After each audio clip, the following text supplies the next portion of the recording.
Ora, ora bem, boa tarde de novo.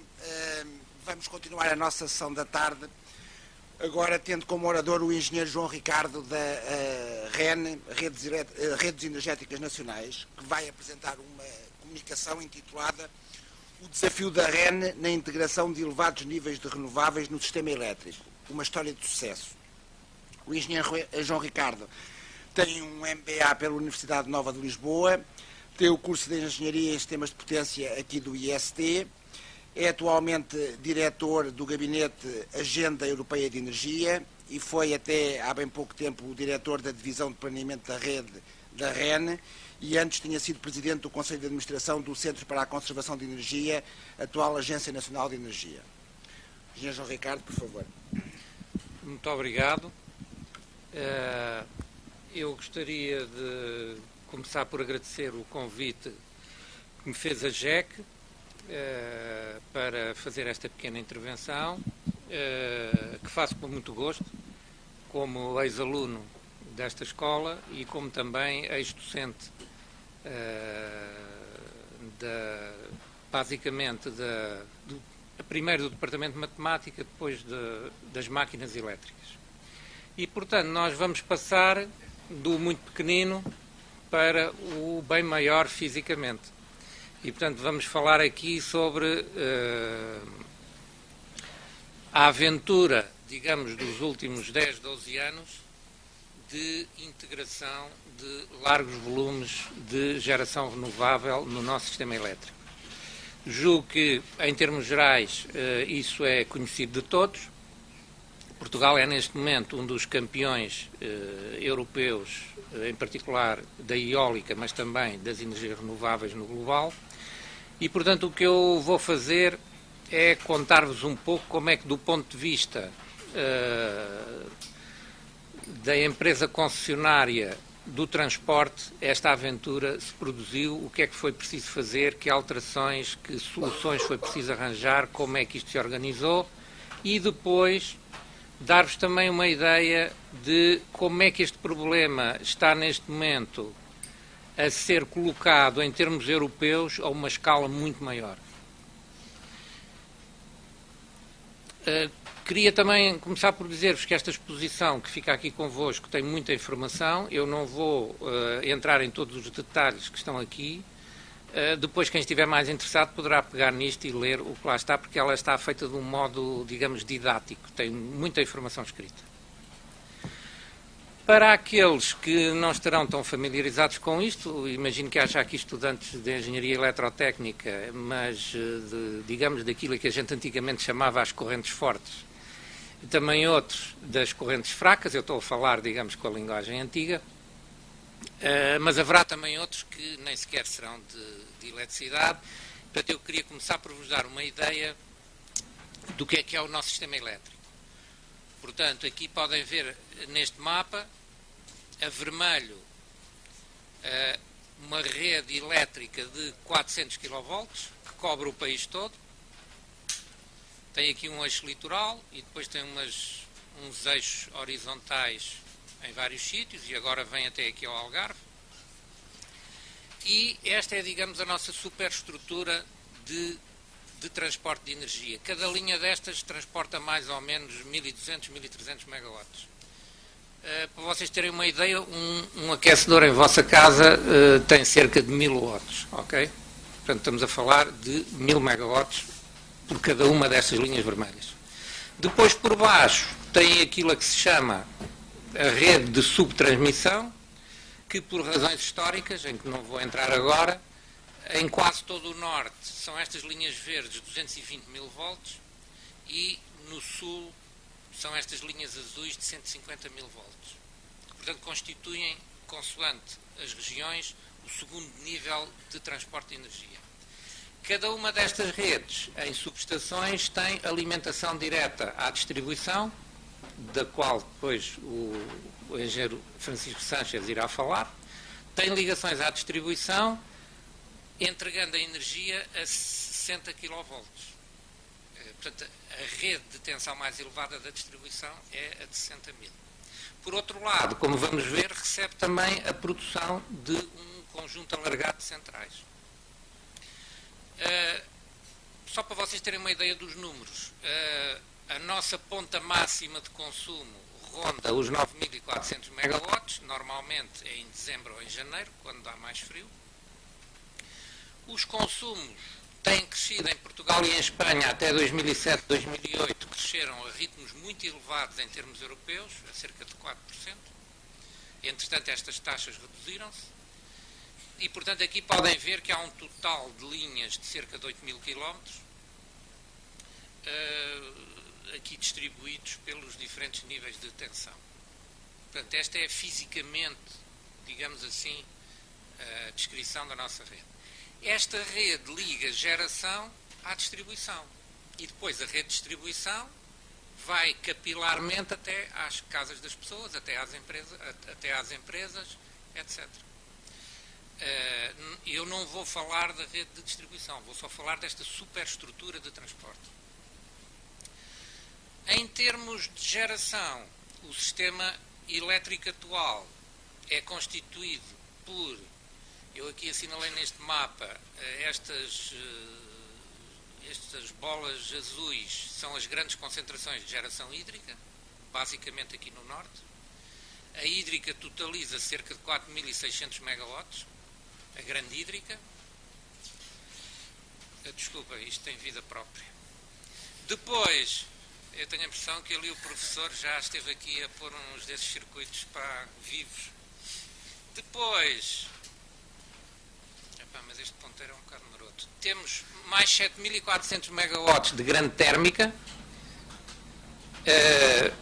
O antigo velhinhas centrais de fuel, que uma delas, destes 1.600 megawatts, uma delas, a do Carregados, já foi desclassificada, e os outros 1.000 são em Setúbal, vão ser também desclassificados a curto prazo, portanto esqueçam o fuel para produção de energia. Depois temos duas grandes centrais a carvão e temos 3 centrais de ciclo combinado, não 4 centrais de ciclo combinado, que do ponto de vista da geração térmica são aquelas que têm menor impacto ambiental. Por outro lado, nesta altura já temos aqui uma componente renovável, para além da grande hídrica, renovável de muito respeito. Temos cerca de 4.000 megawatts de geração eólica, portanto, em termos relativos, somos o segundo país da União Europeia com mais eólica, a seguir à Dinamarca. Não em valor absoluto. Em valor absoluto, os campeões são Espanha e Alemanha. Eu estou a falar em termos à escala do nosso sistema elétrico. E depois existe também um parque de cogeração, pequenas hídricas, etc.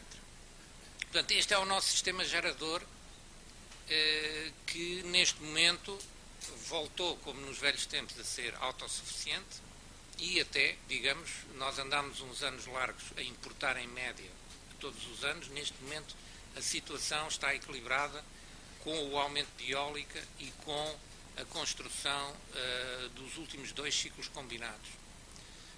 Um aqui na zona do Pego e outro na zona da Figueira da Foz, que são os 2 ciclos combinados mais recentes. Portanto, este é o nosso parque gerador. Depois temos interligação com a Espanha. Portanto, o sistema tem geração própria, consumo e ligação ao exterior. Portanto, estas 3 vertentes são fundamentais. Mas como é que se chegou a este ponto nos últimos 10 anos? Há 10 anos, há 12 anos, praticamente não havia eólica. O fuel ainda tinha uma componente razoável de contributo. Os ciclos combinados também eram poucos. Como é que se chegou a esta fase? E quais são as fases seguintes? É um bocadinho... A primeira parte desta exposição é um bocado a estratégia que a concessionária da rede de transporte teve que fazer para se chegar a este ponto com sucesso. Portanto, a partir, no final dos anos 90, começaram-se a definir objetivos relevantes em termos da abertura do setor elétrico e a criar condições para o aparecimento de um grande vetor de energias renováveis, que na altura, digamos, iria ser baseado basicamente na eólica e mais alguma grande hídrica. Hoje em dia, Digamos que os objetivos para a eólica começaram por ser relativamente modestos, em 2000, 2001, 2002, cerca de 2.500, 3.000 e poucos megawatts, mas depois os sucessivos governos foram aumentando estes objetivos. Okay? Hoje em dia, se vocês forem ver os documentos oficiais, para 2020, e já enquadrado na estratégia dos 320, que eu mais daqui a bocado vou explicar o que é, da União Europeia, os nossos objetivos para 2020 é termos 7.000 megawatts de eólica, neste momento temos cerca de 4.000 em números redondos, é termos 8.800 megawatts de hídrica, neste momento temos quase 5.000, temos 4.800, é termos 1.500 de solar, este é o objetivo que foi criado mais recentemente, é o objetivo, digamos, mais recente. E depois temos também alguns objetivos para pequena hídrica, biogás, etc. Há também um objetivo que foi criado há cerca de 2 anos, que é virmos a ter aqui nesta zona, entre a Nazaré e Peniche, virmos a ter 250 megawatts de geração a partir das ondas. E, portanto, a REN, neste momento, é concessionária de uma área, da gestão de uma área, para tornar isso possível. E já há 2 ou 3 pequenos projetos que vão ser desenvolvidos. Mas digamos que esta geração ainda está numa fase de desenvolvimento. Enquanto que a eólica, neste momento, é uma tecnologia sólida e business as usual, embora ainda haja melhorias, as ondas do mar estão ainda, digamos, numa fase, eu diria, quase experimental. Depois, um outro objetivo importante é que, para se atingir um grau elevado de energias renováveis a partir da eólica, nós temos que aumentar o storage de energia. Como vocês sabem, a energia elétrica tem que ser produzida e gerada instantaneamente. E, portanto, o único meio eficiente e que permite armazenamento em massa de energia é armazená-la através da energia potencial da água em barragens. Portanto, da mesma maneira como a barragem produz energia quando a água desce, se as máquinas elétricas e hídricas puderem funcionar ao contrário, digamos assim, também é possível bombar, passar a água de baixo para cima. E, portanto, isso é tirar energia da eletricidade e armazená-la sob a forma de energia potencial da água nas barragens. E, portanto, é fundamental vocês terem esta ideia. Quando há muita eólica, se houver vento nos fins de semana, eu estou a dizer isto de uma maneira simplificada, mas a ideia é um bocado esta. Vocês podem ter mais geração eólica disponível do que consumo possível. Aí das duas uma, ou param um conjunto de geradores e perdem essa energia, ou então, se tiverem capacidade de bombar, podem estar umas horas a gerar energia eólica e armazená-la nas barragens, por exemplo, de noite, quando o consumo é baixo, e depois, ao longo do dia, vão pegar nessas barragens onde bombaram e transformam essa energia novamente em energia elétrica. O que fazem é passá-la de umas horas para outras. E, portanto, isto tem uma grande valia para a valorização da energia eólica e para poder aumentar o coeficiente de energias renováveis no mix de produção.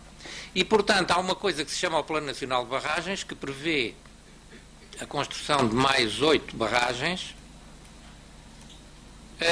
que neste momento está em marcha, e que, para além disso, há também outras barragens que não pertencem a este plano, que estão já em construção. Portanto, há uma nova onda, digamos assim, de construção de hídrica, em parte para, digamos, fazer um casamento virtuoso com a eólica.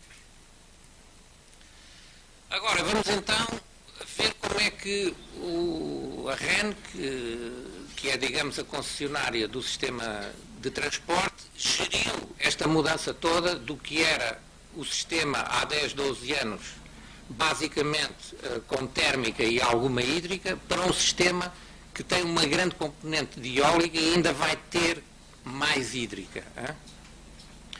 Portanto, foi necessário articular o nosso Ministério, que é o MEID, com o TSE TSO. TSO é Transmission System Operator, é o jargão, digamos assim, para os concessionários de redes de transporte.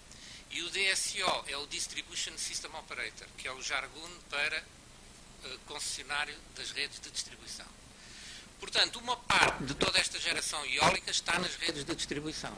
E, portanto, a geração eólica vai produzir, e hídrica, vai produzir trânsitos suplementares na rede de transporte que é preciso gerir. E, portanto, é preciso que a rede seja suficientemente forte para, no futuro, ser possível ligar lá toda a geração que se prevê, mantendo, respeitando as regras de segurança do funcionamento da rede. Portanto, tem que haver uma articulação entre o planeamento, entre as decisões de planeamento e a quantidade de geração que a gente no futuro deixa ligar em cada um dos pontos da rede. E isso tem que ser feito em articulação com estas entidades. Depois, é preciso garantir que tecnicamente a nova geração cumpre as consignas necessárias para que todo o sistema funcione com estabilidade. E, portanto, aí é preciso especificar a nova geração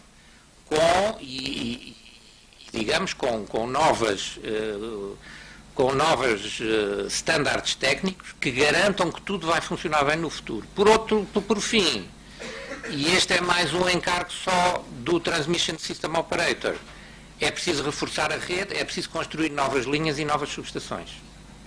Também de forma articulada, como vamos ver, com as outras entidades, em particular com o responsável da rede de distribuição.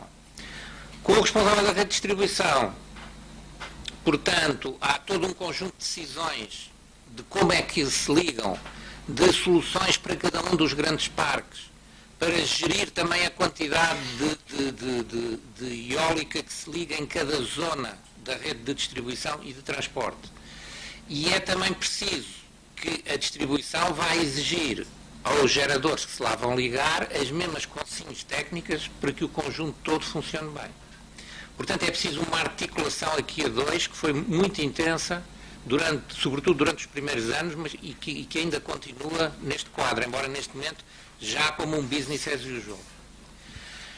A outra frente de articulação é a integração da nossa rede na rede mais geral da zona síncrona europeia, que começa aqui em Portugal e neste momento termina na Ucrânia, ou coisa que o valha. Portanto, há uma rede única, interligada. E, portanto, nós estamos para já inseridos na Península Ibérica. Só para vocês terem uma ideia, a rede espanhola tem uma carga de cerca, números redondos, 50 gigawatts, a nossa tem de cerca de 9,4, portanto estamos quase no 1 para 5. Mas a interligação entre Espanha e França é muito fraca. E, portanto, isto é um problema que já se arrasta há muitos anos.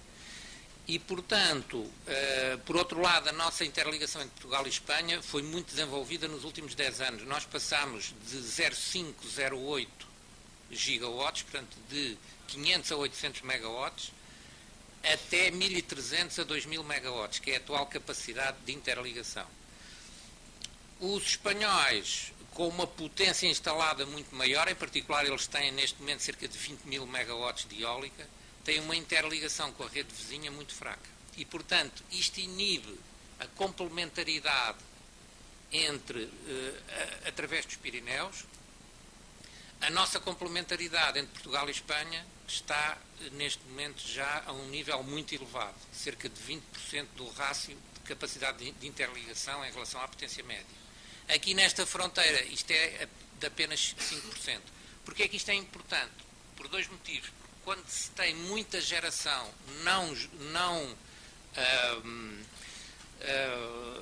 que tem que ser aproveitada em tempo real, como é o caso da eólica, é muito útil, em alturas em que há energia a mais, poder exportar.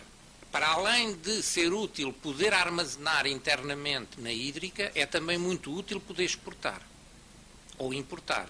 se, por exemplo, os espanhóis tiverem muito vento e se nós tivermos pouco. Portanto, um dos instrumentos para poder haver mais penetração de renováveis, em particular da eólica, é conseguir construir uma capacidade de interligação significativa. Coisa que nós fizemos com os espanhóis, coisa que os espanhóis e franceses ainda não fizeram. Enfim, há também uma linha neste momento que está programada, mas mesmo assim que vai permitir passar estes 1,4, 1,8 gigas a 2,8, mas mesmo assim é curto para aquilo que seria necessário. Depois, houve também que instituir um conjunto de regras de acesso da geração eólica. Eu não vou entrar aqui em muitos detalhes, isto é uma coisa que depois vocês podem ver. O que é fundamental é o seguinte: não se pode deixar toda a gente ligar tudo onde quisessem. Foi preciso fazer uma gestão dos quantitativos de ligação em cada uma das zonas do país, coordenados com o reforço da rede, portanto com as decisões de planeamento. A tarifa, posso-vos dizer que as primeiras eólicas, portanto o grande lote de eólicas que nós temos, tem uma tarifa de cerca de 9 cêntimos de euro por quilowatt-hora. Neste momento, as eólicas que estão a ser, digamos assim, licenciadas, melhoraram bastante nesta performance e, neste momento, já há, digamos, em resultado de um concurso que foi feito aqui há uns 3, 4 anos, já estamos nos 7 cêntimos de euro por megawatt. Desculpem, por quilowatt-hora. Portanto, nós desenvolvemos, aqui podem ver a laranja mais ou menos, os desenvolvimentos que foram feitos, é uma parte significativa da rede, não vou aqui entrar em pormenores. Portanto, aumentámos a capacidade de linhas e de instalações que tínhamos, construímos outras novas, reforçámos a capacidade de transformação e, inclusivamente, tivemos também de pôr em cima do terreno mais meios de compensação de reativa. Pois isto foi uma transformação significativa que fizemos na nossa rede. Aqui vocês podem ver estes pontinhos castanhos ou com um círculo azul, são todas as subestações da rede de transporte onde há mais de 100 megawatts eólicos ligados, ou diretamente na nossa rede, ou nas redes de distribuição. E por outro lado, dos 4.000 megawatts instalados, há cerca de 1.000 que estão ligados diretamente em muito alta tensão à nossa rede. E depois os outros estão ligados a 60 kV ou à rede de distribuição. Os grandes desenvolvimentos hídricos irão todos ser ligados à rede de 400 kV. Portanto, vocês estão a ver que isto é uma coisa significativa. Vou passar por cima da gestão das infraestruturas e do que foi preciso fazer também, alterações que foi preciso fazer nas práticas diárias do despacho. Há um sítio na nossa empresa onde 24 horas por 24 horas há equipas a gerir e a acompanhar a rede toda e, portanto, eles também tiveram que modificar algumas das práticas antigas para poder gerir esta rede já com muita geração renovável. Aqui vocês podem ver a evolução da potência instalada eólica, nestas barras verdes. Portanto, podem ver que, sobretudo a partir de 2002, começou uma subida muito grande de eólica, e aqui neste gráfico, nesta linha, é a percentagem do contributo da eólica para a produção elétrica total, que o ano passado atingiu 17%. Portanto, digamos que isto mostrou uma dinâmica muitíssimo grande.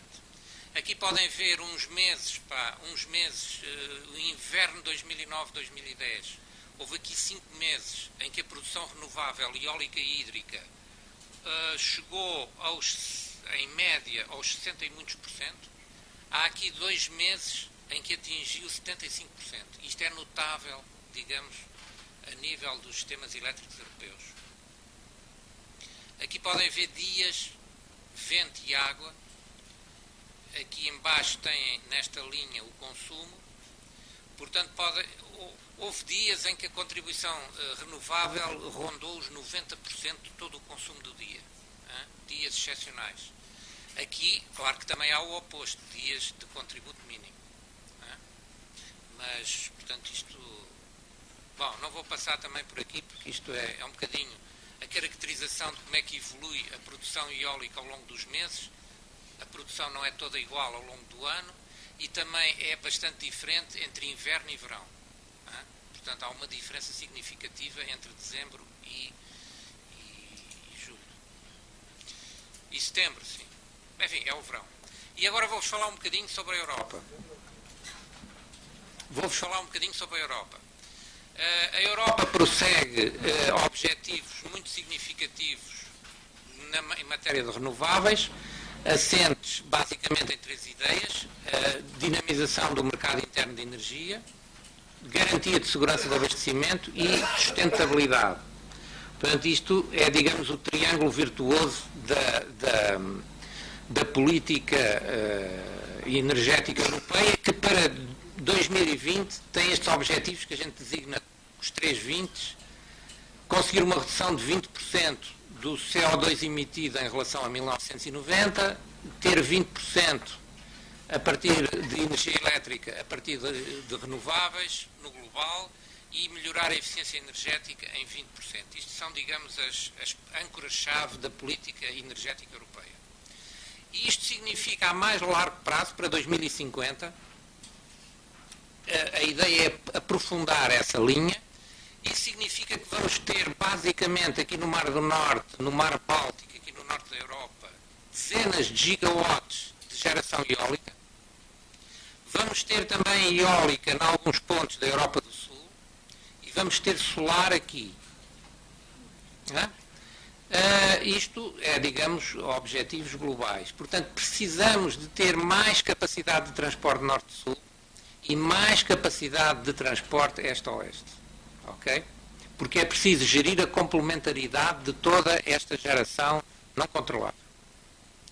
Aqui podem ver um conceito ainda mais futurista disto, só para terem uma ideia de quais é que são as grandes linhas. Eu tenho algumas dúvidas se isto alguma vez poderá atingir este, que é, no fundo, vir para o norte da África, fazer aqui mega projetos de solar, ter mega projetos também de eólica, muitos projetos de bombagem de energia hídrica no centro da Europa e noutros sítios, e fazer uma espécie de supergrid. O que está aqui são eixos de linhas, mas isto é apenas para demonstrar a ideia geral. Isto permitirá uma elevada descarbonização do setor elétrico e da economia. Portanto, isto é, digamos, uma espécie de sonho. Isto é uma espécie de sonho, mas há pessoas a pensar e a desenvolver isto. Isto não é só conversa. Se quiserem ver aqui em mais pormenor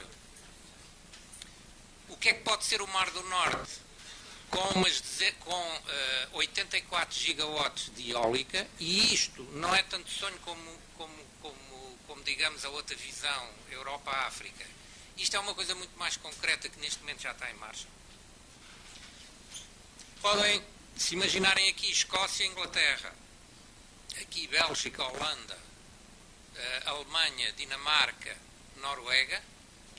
Podem ver aqui um entrançado de ligações. As ligações a vermelho são de corrente contínua, as ligações em verde corrente alternada, e estas a cinzento mais fraco são as existentes. Portanto, por aqui podem ver o tipo de coisas em que neste momento já há gente e equipas a planear e a fazer. A ideia-chave daqui é que é melhor ligar, em vez de ligar os parques exclusivamente aos respectivos países, é arranjar um conjunto em que todos estes parques estão ligados, digamos assim, em triângulo em relação a estes pontos, e portanto isto constitui uma verdadeira rede malhada de cabos submarinos. E isso é mais económico do que ligar individualmente e apenas os parques aos países. A construção desta rede traz vantagens económicas. Portanto, isto é uma coisa que eu diria em boa parte vai acontecer. Por aqui podem ter a ideia do que é que está aqui em jogo. Até 2020, 1 trilhão de euros para o setor energético, 500 bilhões para geração, outros 500, aqui a soma não está bem feita, para transporte e distribuição, 400 para a distribuição, 200 para o transporte. E destes 200, 140 para a eletricidade e 70 para o gás. Portanto, isto é uma coisa a uma dimensão enorme. Portanto, conclusões. Nós conseguimos, à nossa medida, e a nossa engenharia, vocês são estudantes de engenharia, conseguimos, à nossa escala, dar este salto. Já fizemos, digamos assim, uma parte do percurso com sucesso até agora, e estou convencido que faremos até ao fim com sucesso. Estamos on track com os nossos objetivos europeus nesta matéria. Os desafios a nível europeu são fenomenais, e eu estou convencido que o problema não vai ser a engenharia europeia tem soluções para isto. O problema vai ser convencer as pessoas, os Estados, os governos, as regiões, de construir aquela infraestrutura de ligações numa Europa onde em muitos sítios demora-se 20 anos para construir uma linha, porque há uma imensa reação contrária à construção de infraestruturas elétricas. Finalmente, não podia terminar esta intervenção sem falar sobre o contributo que a Universidade dá a isto tudo. Quer a nível nacional, eu aqui tenho uma lista de projetos, e só falei aqui dos projetos relacionados com a extensão da rede e com os renováveis, que nós temos com diversas universidades e institutos universitários, e, portanto, a colaboração da investigação e desenvolvimento e do know-how é fundamental. E também vai ser fundamental para, digamos, se atingir os objetivos europeus. Há muita gente na Europa, universidades, centros de estudo, etc., a fazerem N estudos sobre estas matérias.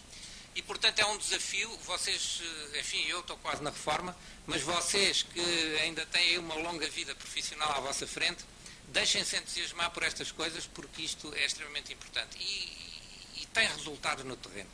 Muito obrigado.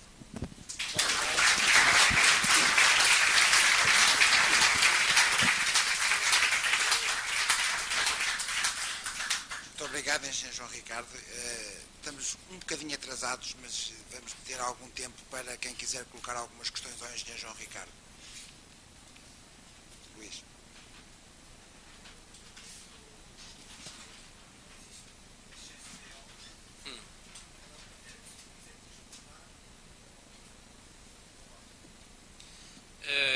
Em termos gerais, isso é um critério, digamos assim, de mercado. Isto é,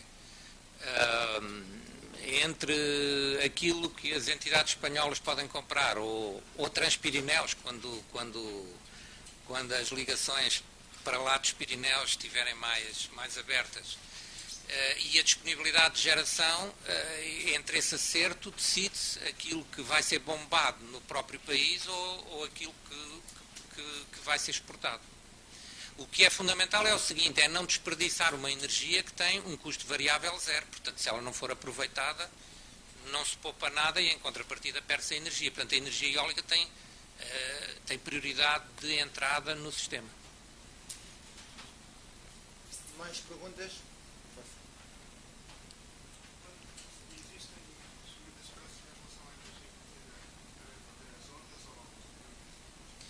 Bem, eu não sou provavelmente um especialista nessa área. Isso ainda está, digamos, neste momento, no início, em projetos experimentais. Houve já um projeto experimental cá em Portugal que esteve a funcionar, no fundo, uns flutuadores compridos, articulados, em que, no fundo, a energia é retirada do movimento de articulação entre uma sequência, digamos assim, imaginem salsichas articuladas, umas com as outras, cada uma é móvel, a ligação com a seguinte, e portanto aquilo tem depois umas bombas de óleo, comprime óleo, e depois esse óleo passa por uma turbina e produz energia mecânica.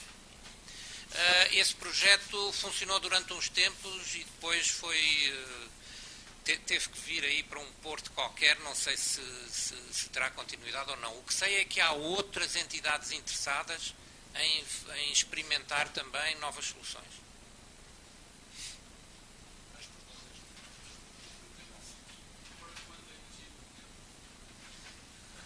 Isso, o que eu vos digo é o seguinte, Depois do que se está a passar no Japão, energia nuclear em locais sísmicos, tenho as maiores dúvidas.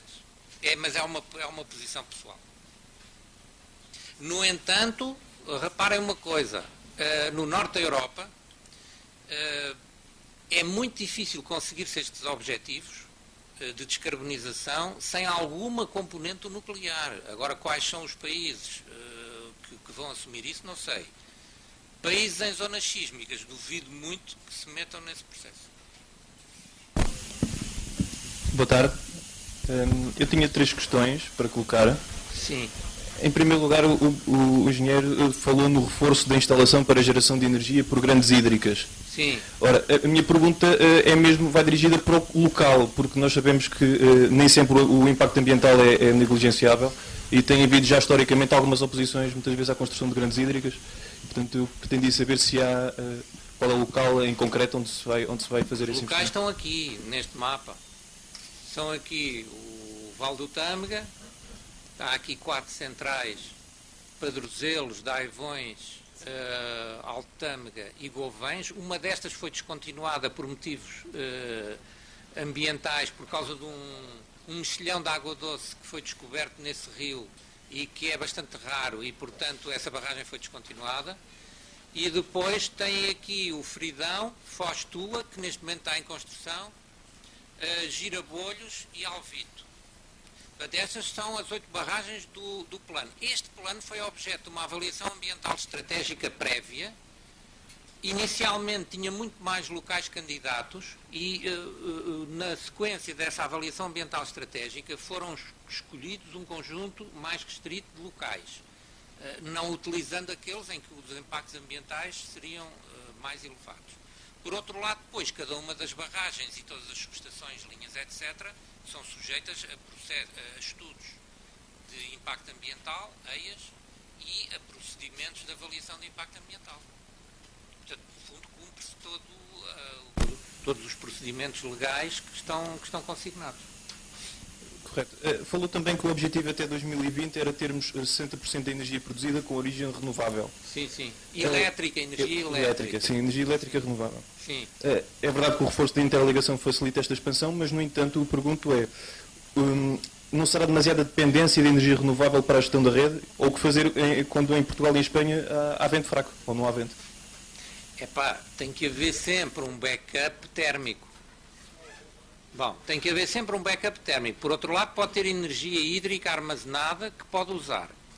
Agora, o que acontece é o seguinte, é que quando tem uma componente elevada de renováveis, a natureza do backup térmico é diferente. Isto é, pode ter os mesmos megawatts, mas de centrais mais baratas. De centrais, eu agora vou entrar um bocadinho com os palavrões económicos, centrais que têm custos fixos mais baratos e custos variáveis um pouco mais elevados, mas como é para funcionar durante pouco tempo, torna-se mais económico em termos globais termos essas centrais de custos variáveis mais elevados. E, portanto, digamos assim, a composição da natureza do sistema elétrico que tem que ser revisto, da componente térmica. Agora, é preciso assegurar que quando não há vento e simultaneamente estamos numa seca, mesmo assim, a probabilidade de haver falha de abastecimento é muito pequena. Portanto, o backup térmico tem sempre que ter. Térmico mais capacidade de importação. Certo. Para terminar, tinha só mais uma questão. Falou que ia haver um reforço da rede de distribuição. Agora, a minha pergunta é, sendo maioritariamente os geradores eólicos estão diretamente ligados à rede de distribuição, de que forma é que essa expansão massiva deste tipo de produção não vai afetar a qualidade da energia elétrica na rede de distribuição?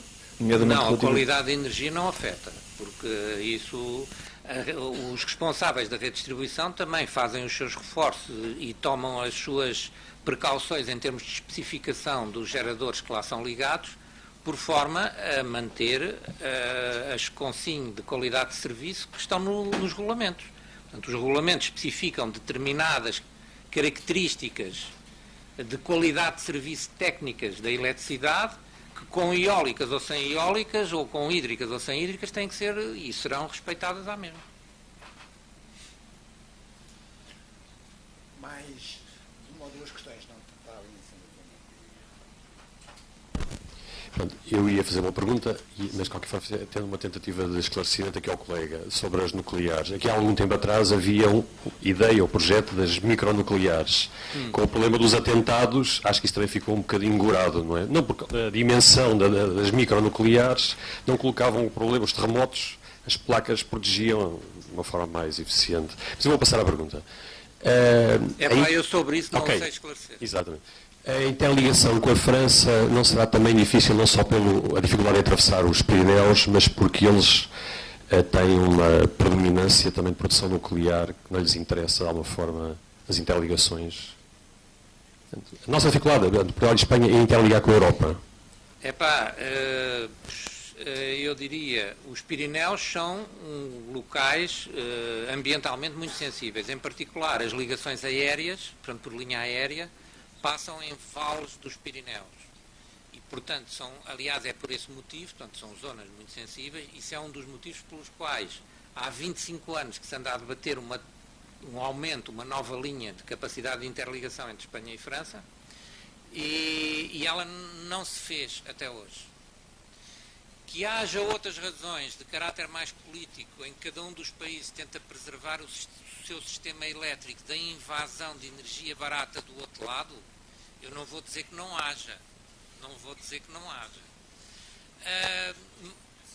Mas efetivamente esta ideia de criar uma rede pan-europeia está neste momento com prevalência.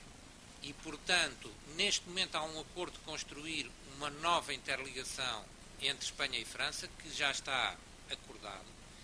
Isso foi dinamizado por um antigo comissário europeu, portanto, a União Europeia criou uma task force com bastante envolvimento e commitment da própria Comissão para haver um acordo entre Espanha e França, e isso foi feito.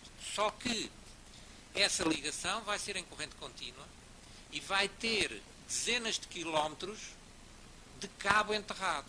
E, portanto, vai custar uma verba astronómica. Mas, neste momento, está acordada e vai ser feita. Vai custar dezenas vai custar centenas de milhões de euros, essa coisa. Bom, no futuro, há outras possibilidades, como, por exemplo, cabos submarinos, quer aqui nesta zona, quer aqui. Portanto, é possível fazer uma interligação que ninguém vê de cabo submarino e, portanto, a partir daí, reforçar a interligação sem impactos ambientais. E, portanto, se calhar, a passagem dos 2.800 megawatts para 4.000 ou mais, que é aquilo que esta ligação, esta fronteira elétrica deveria ter, vai acabar por ser feito, se calhar, com cabos submarinos.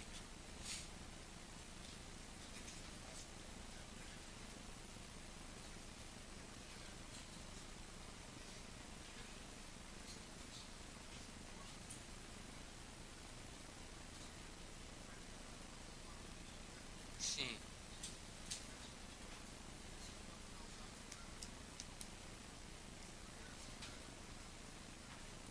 Aqui há pessoal que não acredita mesmo na engenharia. Safa. Vocês são amigos da onça. Sejamos positivos.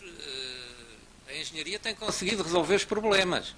A nível dos automóveis, os automóveis elétricos podem se integrar numa outra área, que é uma grande área de inovação neste momento, e para a qual eu também chamo a vossa atenção, que são as smart grids. Quando, a nível da rede de distribuição, começa a haver muita geração embebida nas redes de distribuição, quando nós em casa poderemos ter geração até em nossa casa, por exemplo, imaginem na cave de um edifício, podem ter uma pequena cogeração que produz eletricidade e água quente. Quando o vosso próprio esquentador pode ser uma microturbina. Quando o vosso aquecimento de casa pode receber um sinal que se pode desligar, por exemplo, 15 ou 20 minutos, ou o vosso frigorífico, 15 ou 20 minutos, quando a eletricidade está mais cara na ponta do dia. Quando, por exemplo, um carro elétrico liga-se numa ficha qualquer e por trás dessa ligação há uma gestão de quando é que ele vai ser carregado de noite. Por exemplo, vocês chegam a casa à noite com o vosso carro elétrico, param na vossa garagem ou à porta de casa, ligam aquilo, mas o carro não é carregado logo. Pode ser carregado mais tarde, porque é impossível carregar os carros todos ao mesmo tempo. Portanto, tem que haver ali uma inteligência por trás a gerir isso. Portanto, o que vai acontecer é que todos estes problemas vão criar a necessidade de haver estándares que sejam definidos, públicos, que sejam desenvolvidos em conjunto pela indústria e pelos TSOs e DSOs, e que depois os construtores apliquem, por forma a que esses equipamentos todos se liguem, contactem uns com os outros e com comercializadores de energia, etc., e permitam que isto tudo funcione de maneira quase transparente ao utilizador. Isso são as smart grids, hão de ser. E, portanto, neste momento, normalmente diz, as smart grids são os contadores inteligentes. Não é só isso é só uma pequena fatia. E não tenham dúvidas que o futuro vai ser isso. Ok, muito obrigado.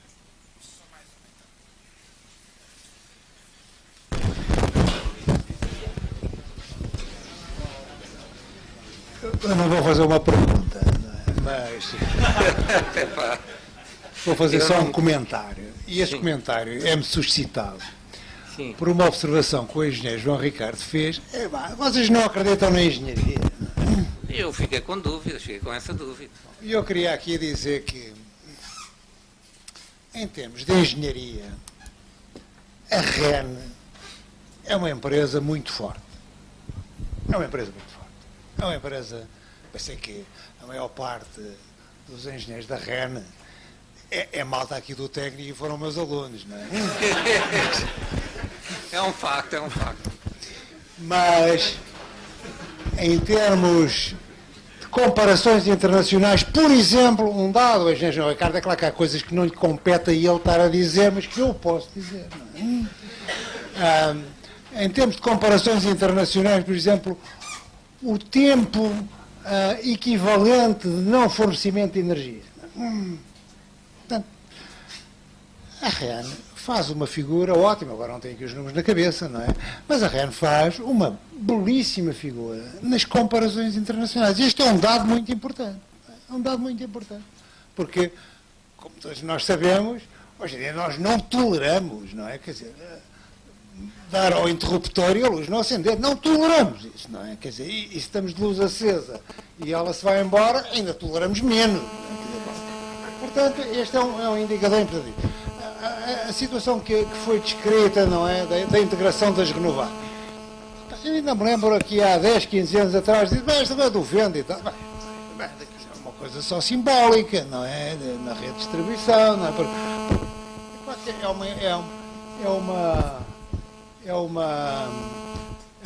É uma fonte de energia não controlável, porque, como o engenheiro Ricardo disse, não é? A eletricidade não é armazenável, tem que ser gerada no momento em que é consumida. Bom, mas isso pressupõe, não é, que o operador do sistema manda nos meios de produção, manda, não é? Manda, mas no vento não manda. Não é? Bom, o vento é que manda, não é o operador, não é? Então é fácil de perceber, não é? Bom, é claro que há uma forma de mandar extrema, não é? Que é para. Mas isso não é possível. Não é permitido, porque a nossa legislação não permite, não é? Portanto, estes meios têm que ter prioridade no acesso à rede. Porquê? Isto é uma decisão política, não é? Tem prioridade no acesso à rede porque trata-se de aproveitar um recurso endógeno nacional. Como sabem, Portugal é um país pobre em recursos energéticos, não é? Não tem combustíveis fósseis, portanto tem que aproveitar aquilo que tem, não é? Bom, e é isso que estamos a fazer. A questão da integração das renováveis, o engenheiro Ricardo aqui já não foi assim muito modesto. No título chama-lhe uma história de sucesso. Mas é de facto uma história de sucesso. Não é? Esta aqui é a verdade. É uma história de sucesso. Não é? Quer dizer, a engenharia nacional, ao longo destes 10, 15 anos, os engenheiros eletrotécnicos, não é? Os do técnico, mas também outros, não é? Já agora. Em menor escala, mas de qualquer maneira resolveram este problema. O que é facto é que nós não notamos, ao contrário daquilo que se previa aqui há 10, 15 anos atrás, não notamos que os tempos de interrupção de fornecimento de energia elétrica tenham aumentado. Pelo contrário, eles têm diminuído. Não é? Ao longo dos anos têm diminuído. Parece que houve investimentos na rede. Não é? É claro que isto, para fazer boa figura, é preciso gastar dinheiro. Não é? Portanto, houve investimentos na rede. Sim. Como, aliás, houve um período foi de grande lá. investimento. Mas muitas vezes fazem-se investimentos. Veja-se, por exemplo, vou dar um exemplo de outra área de atividade. Por exemplo, tem-se gasto muito dinheiro no sistema ferroviário e nós não notamos, digamos, nenhuma melhoria substancial. Não notamos. Se calhar até notamos que às vezes até pode estar pior. Não é? E aqui nós notamos, de facto, uma melhoria substancial porque conseguimos produzir já quase 20% a partir da energia eólica em 15 anos. E isso é uma coisa que eu acho que prestigia a engenharia nacional, tal como o programa de construção de grandes barragens, de que eu ontem até falei aqui de passagem quando fiz uma pequena história, não é? Uma pequena história da engenharia eletrotécnica em Portugal, falando do professor Ferreira Dias, não é? Foi professor aqui do Instituto Superatécnico, que aliás foi o criador da Companhia Nacional de Eletricidade nos anos 50, que podemos dizer que é a antecessora da atual REN, não é? A antecessora. Sim. Houve aqui uma evolução que eu agora não vou descrever em pormenor, mas é a antecessora. E, portanto, logo aí, não é, se lançou esse grande programa que, com grande impacto, não é, e com grande sucesso. Portanto, já nessa altura, a engenharia elétrica, enfim, claro, as grandes vantagens não só são engenheiros eletrotécnicos, também são engenheiros civis. Tem resultados que ainda hoje estão à vista. E assim temos também esta, de facto, história de sucesso. E uma última observação, a REN, com a sua preocupação da excelência técnica, até tem um prémio, não é? Há um prémio REN, que já vai há 15 anos, não é? Se não estou em erro. É um prémio cujos montantes são significativos, não é? E que se destina anualmente a premiar a melhor, aliás, as 3 melhores, porque são 3 prémios, não é? Primeiro, segundo e terceiro, não é? Teses de dissertações de mestrado nas universidades portuguesas e, portanto, os senhores naturalmente estão também todos desafiados, quando chegar à altura própria, a submeterem as vossas dissertações ao prémio REN, porque além do prémio pecuniário, não é? Além do prémio pecuniário, é uma coisa muito boa para ter no currículo, não é? Aqui tem. Sim, senhor, muito obrigado. Vamos agradecer ao engenheiro João Ricardo.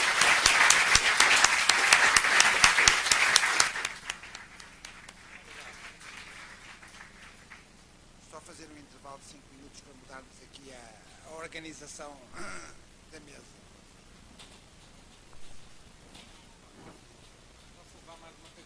Faz favor. Deixa eu ir assim. Está ali, está aqui.